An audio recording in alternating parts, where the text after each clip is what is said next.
신뢰가 무너지면 다시 회복하기가 힘듭니다. 이 정부는 이미 끝났습니다.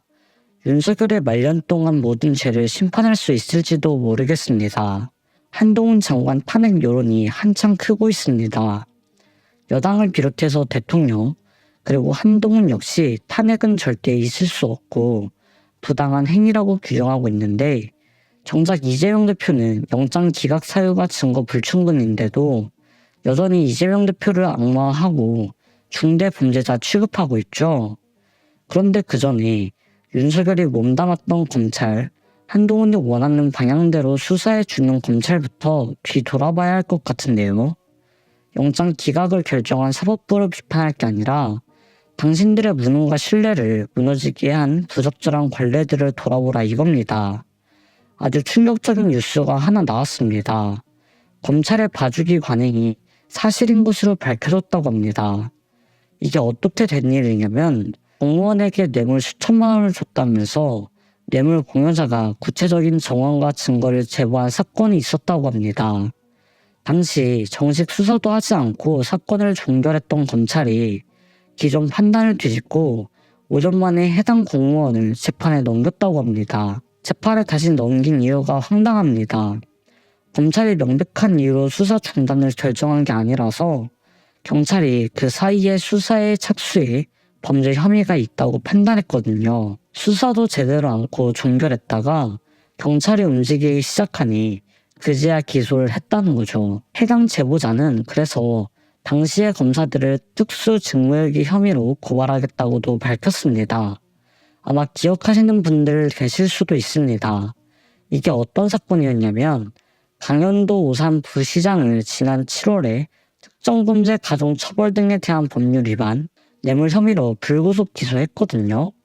강연도 부시장이 2015년 경기도청 과장급 공무원이었는데 당시 게임 사업을 하던 김희석 씨로부터 편의 제공 청탁을 받고 7,200만 원 가량의 뇌물을 받았다는 논란이 있던 거였습니다. 검찰은 2016년에 해당 내용을 제보받았고 2018년 8월에 해당 사건을 내사 종결했습니다. 정식 수사에도 들어가지 않았다는 거죠. 그러다가 올해 초에 강 부시장을 뇌물 수수 혐의로 경찰이 입건해서 수사에 나섰고 이때부터 상황이 달라진 겁니다. 검찰의 내수 종결에 반발한 김희석 씨가 경찰에 자수를 했고 경찰은 수사 끝에 지난 3월에 강 부시장을 검찰에 불구속 통치했고 지난 7월에 기소했습니다. 2018년에 내사 종결 처리를 했던 검찰 수사팀은 문제없던 수사라는 입장을 고수하고 있습니다. 그런데 법조인들의 증언을 들어보면 상황이 다릅니다. 공여자 자백이 있었는데도 정식 사건으로 전환도 안 하고 내사 종결 처리한 것 자체가 굉장히 이례적인 일이라고 하고요. 증거가 있어도 고의를 가지고 사건을 정당한 이유 없이 종결한 것으로 판단될 경우 특수직무유기죄가 성립된다고 합니다. 노용한 건지 관행이 그런 조직인지 어느 쪽이더라도 깨끗하지 않은 건 사실이라는 거죠. 이런 조직에 있었던 게 윤석열이고 그런 사람이 나라를 운영하려 하니 얼마나 나라가 엉망이겠습니까? 이미 너무 엉망이라 어디서부터 짚어야 할지도 모르는 분들이 많습니다. 이럴 때는 당시에 어떤 게 이슈가 되는지를 짚어보면 됩니다. 지금 이슈가 되는 건 정부 인사명건인데 윤석열이 문체부 장관과 여가부 장관으로 밀어주고 있는 인물들만 봐도 이 정부가 얼마나 엉망인지 알 수 있습니다. 유인초는 원래 예전부터 공직자로서 부적절한 사람으로 유명했는데 이번에 더 확실해졌다고 볼 수 있습니다.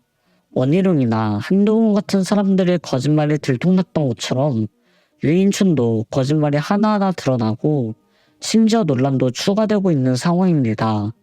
유인춘은 블랙리스트가 없다고 선을 그었습니다. 그러나 좌파 연예인 수납 문건이라는 게 등장했습니다. 이명박 정부 당시 국정원이 작성한 문건인데 문체부가 종북 예술인들을 선별하고 정부 지원 사업 대상에 포함시키는 등 문화예술인 관리 내용이 담긴 문건이 나타났다는 거죠. 이미 언론 보도를 통해 나왔습니다. 유인초는 이명박 정부에서는 블랙리스트가 없었다고 부인하고 있는데 그 말과 다르게 관련 문건이 등장했다는 겁니다.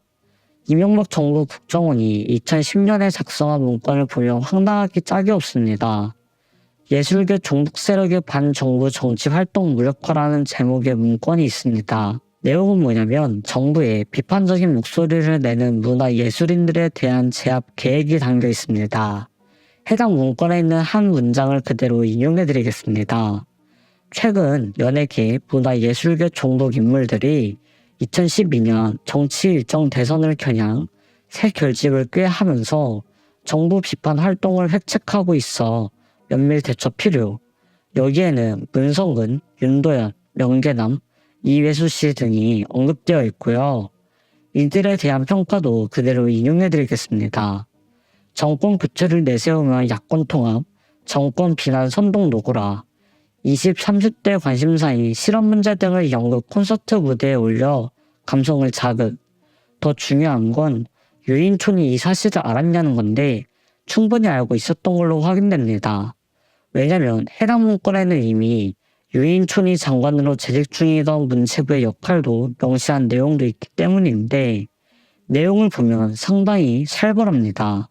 예술계 종북 인물들의 반정부 활동 방치 시 사회 전반에 작용하는 심대한 악영향이 우려되므로 혼재적이고 치밀한 대처로 제압해야 한다는 내용도 있었고요. 문화부는 작가회의, 민예총회 온건 좌파 인물에 대해서는 끌어안기 등 수마 방안 강구하고 포용 가능한 종북 예술인들을 선별, 정부 지원사업 대상에 포함하는 등 전략적 우고나 추진이라는 내용도 적혀 있었습니다. 그렇다면 유인촌한테 이 내용이 전달됐는지도 중요한데 이 역시 전달된 것으로 확인됐습니다. 국정원 불법 사찰을 검찰이 2017년부터 2018년까지 수사했죠. 이 당시 이명박 정부 국정원이 해당 문건을 작성해서 유인촌 문체부에 보냈다는 진술을 확보한 걸로 확인됐습니다. 서울중앙지검 수사 기록에 이미 다 나와 있습니다. 연예인도 국민이고 사람인데 정부 권력이 개입해서 개인의 판단과 사상을 변화시키려 했다는 것 자체가 너무 충격적이지 않나요? 유인촌은 지금 개인적인 논란도 계속해서 추가되고 있습니다. 우선 아들 관련 논란이 있죠. 유인촌 슬아의 자녀가 둘인데 유인촌이 돈을 보태서 7억 5,500만 원, 17억 6천만 원에 달하는 아파트를 매입했다고 합니다. 그런데 정작 증여세 납부 내역은 공개하지 않고 있다고 합니다. 아예 비공개 입장을 유인촌이 대놓고 고수하고 있는데요. 유인촌의 주장은 이겁니다. 이들의 납세 정보는 두 아들의 개인정보이기 때문에 공개할 수 없다는 거죠. 고위공직 후보자 아닌가요? 보통 고위공직 후보자는 적어도 납세나 재산 관련해서는 투명하게 공개해야 하는 게 아닌가요? 유인촌이 최근 국회에 제출한 답변서를 보면 아파트 구매자금 출처가 유인촌으로부터 증여받아 취득했다고 했는데 정작 증여세 납부 내역은 공개하지 않겠다고 하고 이걸 국민들이 어떻게 받아들여야 할지 모르겠습니다. 이뿐만이 아닙니다. 일본 외무성으로부터 장학금까지 받은 사실이 있는 걸로 확인됐습니다. 도대체 윤석열 눈에 띄는 사람들이나 주변인들은 죄다 일본을 좋아하는 건지 일본을 좋아할 수는 있죠. 그러나 적어도 그들을 추종하거나 굴복해서는 안 되는데 어쩜 이 정부 인사들은 모두가 후자인지 모르겠네요. 일본 외무성으로부터 장학금을 받았다고 시인했는데 민주당에서 일본 외무성 장학금 지원 확정시기, 비자 종료, 일본 출국일, 연구 과제 선정 사유, 연구 성과, 지원 장학금, 장학금 반환 여부, 반환 금액, 한국 입국일 등을 포함한 일본 외무성 장학금 수혜 경위를 설명하라고 요구했거든요. 유인촌은 2006년부터 2007년까지 일본의 지원 정책을 연구하면서 체제비를 지원받았다고 밝혔습니다. 모든 게 맞춰지는 겁니다. 유인촌이 문체부 장관 시절에 국제법상 독도는 명백한 일본 고유의 영토라는 일본 외무성의 홍보책자 배포에 침묵으로 대응했습니다. 그리고 재직 당시 일본의 침략전쟁을 미화하는 대동아전쟁 발언 논란과 서울문화재단 재직 이후 일본의 외무성 장학금을 받았던 전력과 겹쳐지며 장관의 친일 역사관에 대한 우려가 크다는 거죠. 이미 뼛속까지 친일파인 윤석열과 부정적인 시너지가 대단할 겁니다.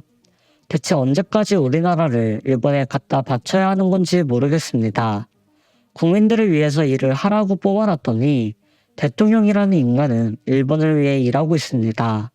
이게 바로 직무유기고 탄핵사유 아닙니까? 국민들이 언제까지 참아야 하는 건가요?